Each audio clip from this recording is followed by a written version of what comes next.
Hey guys, did you know that over 1 billion people watched the France vs Croatia 2018 World Cup final? FIFA said a combined 3.5 billion viewers, more than half of the global population aged 4 and over, tuned in to world football's ultimate competition for at least a minute.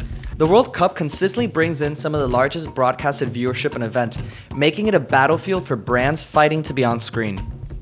Brands like Adidas, Coca-Cola, and Visa spend millions of dollars to try to partner with FIFA in order to get sponsorship deals, but by far the biggest spender in the sponsorship of this World Cup has been Qatar. The nation spent $220 billion in order to host the tournament and got the nomination through bribes and backroom channeling. The whole ordeal has further tarnished the reputation of FIFA's organizing body. And the recent public implosion of Adidas' partnership with Ye after his anti-Semitic rants has transformed the way that brands decide on how to choose their sponsors. So let's take a look at the history of sponsorships to figure out how we got to today. We can trace the history of sponsorships as a marketing tool all the way back to the Roman Republic. Elites who wished to gain the love of the people would host and sponsor public games and gladiatorial fights at their own expense. These games were massive events that provided some of the earliest mass engagement spaces, providing a large audience to influence for upcoming elections. Augustus, the first Roman emperor, was well known for his hosting of public games and sponsoring countless extravagant spectacles to gain popularity among the Roman people after years of prolonged civil wars and famine. After the collapse of the Roman Empire and the emergence of many kingdoms across Europe, many royal and noble families took up sponsoring the arts as a new marketing and political tool. One of the best known families of this period was the Medici, a noble merchant family who went on to sponsor countless artists like Brunelleschi, Donatello, and Michelangelo. Their patronage of artists served as a way to enrich Florence and its people during the Renaissance, but also to reaffirm their power and influence in society. Royalty and nobility continue to play a pivotal role for sponsorships going into the industrialized and modern world. Royal warrants made by the British Crown during the peak of its empire were the greatest sponsorship a brand could dream of. These warrants were an official government declaration that the brand was recommended by the Crown itself.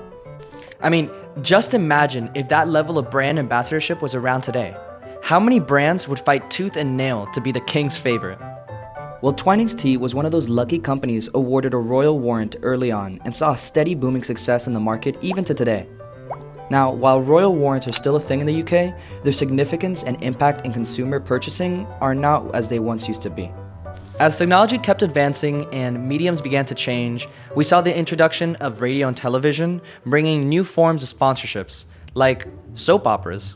Financed by P&G to advertise soap and other family commodities to a mass audience in the early 20th century, their media sponsorship campaign was a massive success in creating many popular radio and TV shows from the 1940s until their last show, As the World Turns, which ended just in 2010. But with the advent of the internet and social media, the world of sponsorship has changed once again. While artists and celebrities had been held as the obvious partners for brands to sponsor, the internet completely upended marketing and public relations, as scandals and everyday influencers were dominating public attention. Now that everyone has access to a fully active media presence in the public space, people have the power to become influencers and brand ambassadors, and also the power to destroy their public perception and partnerships through a few hateful tweets. So the question is, how does a brand know who or what to choose? Well, to know what type of sponsor or brand ambassador your brand needs, you first have to know what your brand actually stands for.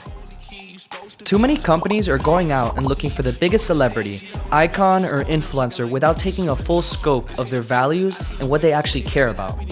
Brands need to have their values and purpose clearly laid out so that they can select from a specific group of people that are actually passionate about their cause. It's better to support and sponsor true believers of your mission than spend millions of dollars on a popular but superfluous partnership. Thanks for watching. If you'd like this and want to see more and learn about marketing, design, or business communication principles, check us out at rdlb.nyc and contact us.